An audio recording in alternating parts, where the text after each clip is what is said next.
افسوس یہ ہوتا ہے کہ ہمارے معاشرے کے اندر بجائے اس کے کہ مواسات اور ہمدردی کا معاملہ زیادہ کیا جائے، لوگ رمضان کے اندر اپنی چیزوں کی قیمتیں بڑھا دیتے ہیں۔ جو چیز پہلے رمضان سے پہلے سستی مل رہی تھی اور رمضان کے اندر اس کی قیمت بڑھا کر دگنی کر دی۔ اب کیا ہے کہ رمضان سے ناجائز فائدہ اٹھایا جا رہا ہے، رمضان سے لوگوں کو تکلیف میں مبتلا کیا جا رہا ہے۔ بیچارہ کوئی غریب آدمی اگر چاہتا کہ بھئی اور دنوں میں تو اپنے بچوں کو میں پھل نہیں کھلا سکتا، رمضان کے اندر کم از کم افطار کے وقت میں بچوں کے لیے پھل لے جاؤں، تو اس کو پھل جو ہیں وہ بازار میں اتنے مہنگے ملیں گے کہ وہ نہیں کھلا سکیں۔ تو جو لوگ رمضان کے سے غلط فائدہ اٹھا کر لوگوں کو بجائے راحت پہنچانے کے تکلیف پہنچاتے ہیں اور ان کے لیے مشکلات کا سبب بنتے ہیں، ان کو سوچنا چاہیے کہ بھائی یہ مہینہ بجائے اس کے کہ اس میں آپ تخفیف کا ثواب حاصل کریں، آپ لوگوں کے اوپر مشکلات پیدا کر کے الٹا رمضان کا کے عذاب مول لے رہے ہیں۔ اور یہ بات بھی سمجھنی چاہیے کہ جب کسی زمانے میں اللہ تبارک و تعالیٰ نیکیوں کا ثواب بڑھاتے ہیں، کسی زمانے میں یا کسی جگہ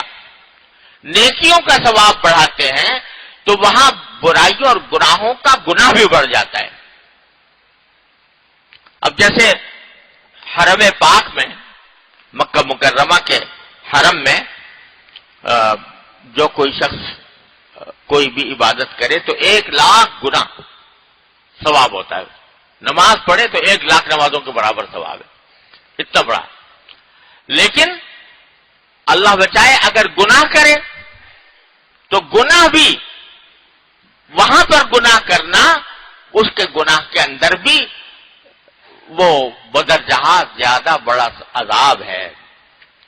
اور یہی وجہ ہے کہ حضرت عبداللہ بن عباس رضی اللہ تعالیٰ عنہ جو حضور اقدس صلی اللہ علیہ وسلم کے چچا کے بیٹے ہیں اور بڑے جلیل القدر صحابی ہیں، اللہ تعالیٰ نے ان کے حق میں رسول کریم صلی اللہ علیہ وسلم نے دعا فرمائی تھی کہ ان کو قرآن کا علم عطا فرما۔ تو اس وقت امام المفسرین ان کو کہا جاتا ہے، سارے قرآن کی تفسیر میں وہ امام ہیں، امام المفسرین ہیں۔ اور دیکھو رسول کریم صلی اللہ علیہ وسلم کی دعا کی برکت یہ ہے کہ خود بیان کرتے ہیں عبداللہ بن عباس کہ یہ جس وقت حضور اقدس صلی اللہ علیہ وسلم کی وفات ہوئی تو ان کی عمر 10 سال تھی۔ تو اس سے پہلے ان کی جو والدہ تھیں وہ حضور اقدس صلی اللہ علیہ وسلم کے پاس ان کو لے گئیں کہ یا رسول اللہ میں چاہتی ہوں کہ یہ آپ کی خدمت میں رہے، آپ کی خدمت کرے، اور آپ کی خدمت کرے گا تو دین بھی سیکھے گا، تربیت بھی ہوگی۔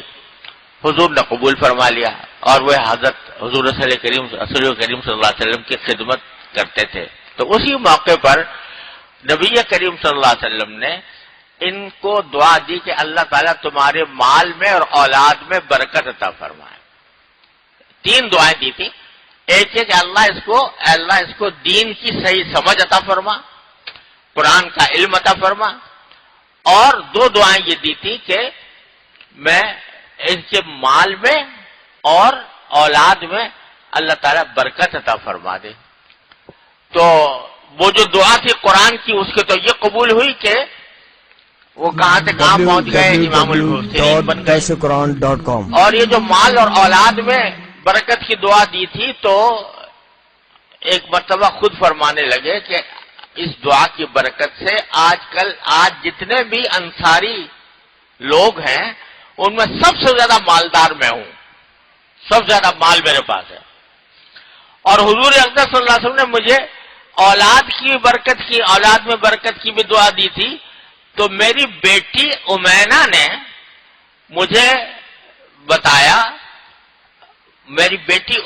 مجھے بتایا کہ جس سال حجاج آیا تھا، حجاج بن یوسف، اس سال تک میری سلبی اولاد میں سے 120 افراد مر چکے تھے۔ میری صلبی اولاد میں سے، یعنی جو براہ راست میری اولاد ہے، اس میں 120 کا انتقال ہو چکا تھا اس سال، جس سال حجاج آیا ہوں، وہ تو انتقال ہونے والے 120، اور باقی جو زندہ ہیں وہ اس کے علاوہ، اتنی اولاد اللہ تعالیٰ نے عطا فرمائی۔ تو وہ عبداللہ ابن عباس جن کو رسول کریم صلی اللہ علیہ وسلم نے یہ دعائیں دیں، برکت کی دعائیں دیں، جن کو فہم اور علم کی دعائیں دیں، جن کی اولاد میں برکت کی دعائیں دیں، تو وہ یہ فرماتے تھے کہ بھائی میں مکہ مکرمہ میں رہتے ہوئے ڈرتا ہوں،